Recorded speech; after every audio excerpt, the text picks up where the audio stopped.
संतोष सिंह जी हैं जिन्होंने विस्तार से जेपी टू बीजेपी किताब लिखी है और ये सारे धड़े एक साथ आए, इसको पे जयप्रकाश नारायण की क्या भूमिका थी इस पर विस्तार से बात की है। तो संतोष जी से उनका रुख जानते हैं। एक वैक्यूम जब समाजवादी आंदोलन में क्रिएट होता है, जयप्रकाश नारायण एक 50s में छोड़ देते हैं पॉलिटिक्स, एक्टिव पॉलिटिक्स से निकल जाते हैं। 1967 में लोहिया की मौत हो जाती है, फिर एक वैक्यूम हो जाता है। अब 67 से लेकर 74 देखिए 7 साल का वैक्यूम है। उस बीच में बहुत बड़ी घटना घटती है। इंदिरा गांधी बड़ी नेता के रूप में इमर्ज करती है 1971 के बारे में। हम सब उसकी चर्चा काफी कर चुके हैं, सब जानते हैं उसके बारे में। लेकिन जेपी को कुछ उनकी उनके जो कुछ निर्णयों से वो उनको असहमति होती है। वो बार बार उनको एक पत्राचार भी करते हैं, लिखते भी हैं। तो कहीं ना कहीं इंदिरा गांधी को लगता है कि इनको प्रधानमंत्री बनने की इच्छा है। उन्होंने कहा भी था कि एक बार आप क्यों कहने देते प्रधानमंत्री की इच्छा है। तो इन्होंने जेपी ने कहा कि आप मुझे नहीं जानती हैं, आपके पिताजी मुझे अच्छी तरह से जानते थे। तो एक लंबे पत्राचार का सिलसिला है।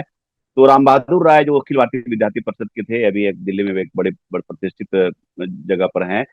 तो उन्होंने बताया कि किस प्रकार जेपी की एक सभा होती है बनारस हिंदू यूनिवर्सिटी में, मात्र 25-50 लोग आते हैं, जब वो उस सीन में नहीं आए थे।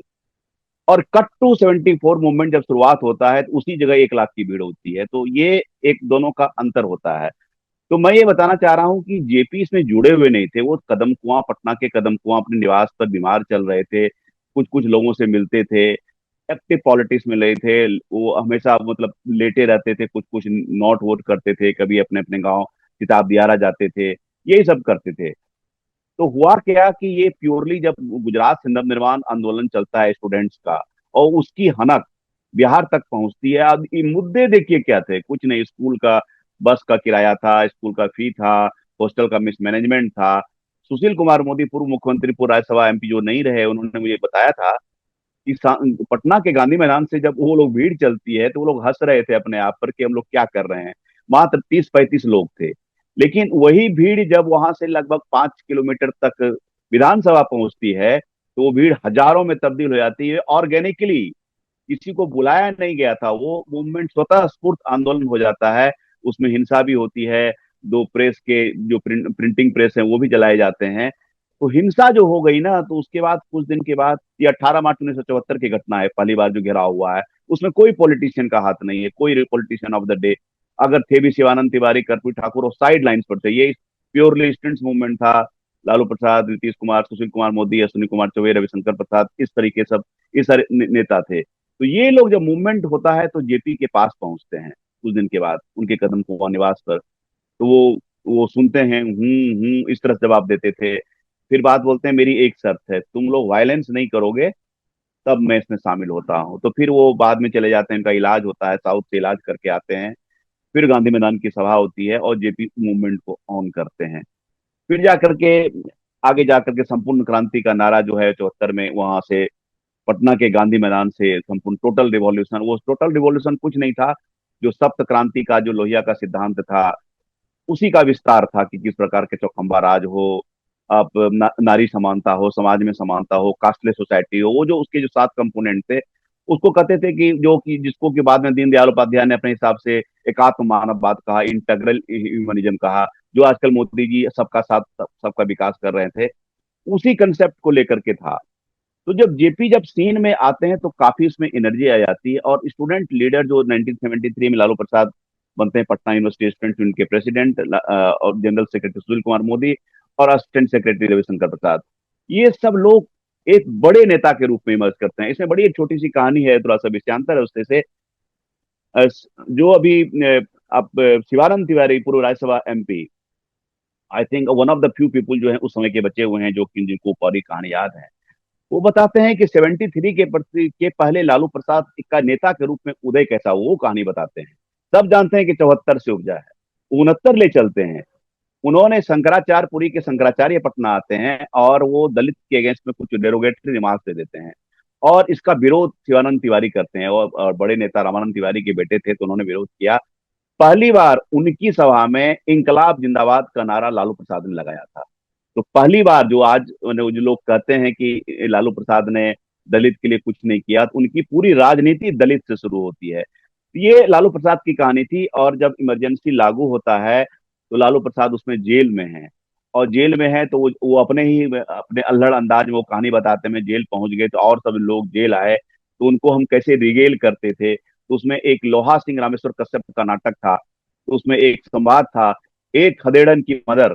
जब हम काबुल के मोर्चे पर थे तो काठ के बंदूक से लोहे का सनूक तोड़ते थे, नॉट संदूक, सनूक। काठ के बंदूक से लोहे का सनूक तोड़ते थे। तो इस प्रकार का लोहा सिंह लालू प्रसाद के पहले हीरो थे। तो इस तरह की चीज सुनाते थे। और जब पीएमसीएच को, जब Patna medical college and hospital को जेल के रूप में कन्वर्ट किया गया था, तो वहां होता था, जो जो भी जिसको बीमारी होती थी, सब कहता था कि चलो यार जरा सा इलाज करवा देते हैं। तो एक इलाज के एक एक्सरे में शायद बेरियम पाउडर का इस्तेमाल होता था। तो चूंकि अब हॉस्पिटल में है और बेरियम पाउडर है नहीं, अब बेरियम पाउडर को हॉस्पिटल से गायब कर दिया जाता था। और इस प्रकार से वो डिले होता था, जेल में नहीं रह करके वो हॉस्पिटल्स में रहते थे। और ये सब घटना जब होने लगी तब लगा कि ये लोग जेल को आसानी से ले रहा है, तो उनको वहां से हटा करके कुछ को भागलपुर जेल, कुछ कुछ और जेल करा गया। और शिवानंद तिवारी ने अपने अरेस्ट होने की कहानी बहुत जबरदस्त बताई कि वो अरेस्ट कैसे हुए थे, इमरजेंसी जब लागू हुआ। तो उन्होंने कहा कि अब ये होता है तो 1975 में पटना की भयंकर बाढ़ आ जाती है। उनका डबल स्टोरी हाउस था, और और मतलब गंगा के करीब ही थे, लगभग 1-2 किलोमीटर। तो उनको लगा इतना ऊंचा कहाँ से आएगा। तो अचानक एक दिन रात में सुबह उठ के देखे तो देखे तो एक फ्लोर भरा हुआ है, वो सब खाली करवाया जा रहा है। तो किसी तरह से मतलब जानवर मवेशी को ऊपर ले आए थे, खाली करके गए। और जब वाटर रिसीड करता है तब पुलिस फिर से एक्टिव होती है अरेस्ट करने के लिए। इस बीच में वो बनारस चले जाते हैं, वहां रह करके आते हैं, तो इनकी पत्नी विमला देवी फोन करती है, अरे क्यों, आपको कौन पकड़ेगा, कौन से बड़े नेता हैं आप, चुपचाप आ जाइए आप। उनके पत्नी के कहने पर आते हैं। आने के 2-4 के दिन पुलिस को पता चल जाता है और इनको पूरी तरह से घेर लिया जाता है। ये छत पर चढ़ जाते हैं। अब इनकी मनसा थी कूद जाऊं, देखता है नीचे भी पुलिस है, तब जाकर के वो पकड़े जाते हैं। तो ये शिवानंद तिवारी एक बड़े नेता, उनकी उनकी कहानी है। लालू प्रसाद ऑलरेडी जेल में थे। नीतीश कुमार 76 में होते हैं, 76 में भोजपुर के एक गांव से और अरेस्ट होते हैं, और ऊपर इनाम भी था। और सबको 2700 कुछ रुपया कुमुलेटिव रूप से इनाम भी 15 कर्मियों को मिला था। और एक कहानी यह है कि वो जेल में जो रह जाते हैं भागलपुर जेल के कारण से, सब जब चुनाव होता है तो चुनाव में जब लोकसभा चुनाव का पर्चा भरते हैं, ये नीतीश जी ने मुझे भी बताया था, वो चूंकि जेल से आ नहीं पाए थे, उनके पास संवाद पहुंच नहीं पाया था, तो वो 77 का लोकसभा चुनाव नहीं लड़ पाते हैं, जैसा कि उन्होंने दावा किया था। उनके मित्र नरेंद्र सिंह ने भी दावा किया था। तो ये नीतीश कुमार की कहानी है। लालू प्रसाद की कहानी आपको बताई, सुशील कुमार मोदी की बताई। सब लोग कहते हैं कि ये स्टूडेंट का मूवमेंट था। मैं ऑफ कोर्स स्टूडेंट का मूवमेंट था, लेकिन जिस प्रकार की कर्पूरी ठाकुर, जननायक कर्पूरी ठाकुर, जिस पर मैंने किताब भी लिखी, आप लोगों ने काफी चर्चा की है, वो मैदान में आते हैं। वो जब इमरजेंसी लागू होता है उसकी सूचना पता है आपको किसने दी है? उनको कुलदीप नैयर ने सूचना दी है। वो पूर्णिया में है, बहुत बड़े पत्रकार कुलदीप नैयर ने सूचना दी है।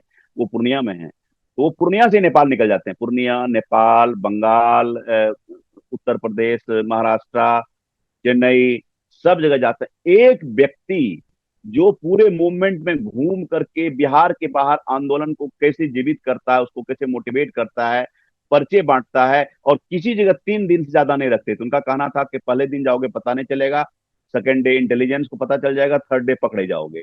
तो तीसरे दिन एक जगह गए हैं तो कहते हैं कि, दो उनका प्रकरण बताता हूं मैं। वो कहते हैं कि मैं मजदूर का, ये मजदूर इसका बाप हूं मैं। तो नेक्स्ट मॉर्निंग में देखा ये 8 अखबार पढ़ रहा है, तो वो लोगों को लगा कौन सा मजदूर का बाप 8 अखबार पढ़ता है। तो भाप गया, वहां से निकले। वो जब दिल्ली आता है तो केसी त्यागी ने एक प्रकरण बताया था कि उनको पैसे की जरूरत थी, उनको 500 रुपए एक चाहिए था, 500 रुपया, ये 700 रुपया ऐसे कुछ चाहिए था। तो एक जेएनयू के प्रोफेसर से पैसा मांगा उन्होंने, तो उन्होंने 1,000 रुपया दिया। बोला नहीं, मैंने 500 मंगाए, 500 ही लूंगा। तो फिर बहुत मनोहार के बाद 750 पर राजी हुए। तो इस प्रकार वो काम चलाते थे। और फिर वो नेपाल में रह करके किस प्रकार वेश बदल करके आंदोलन। और जब 77 का चुनाव होता है तो जेपी मंच से एकदम ये करते हैं घोषित कि अब भाई बहुत हमें बता के कुर्सी हो रही है।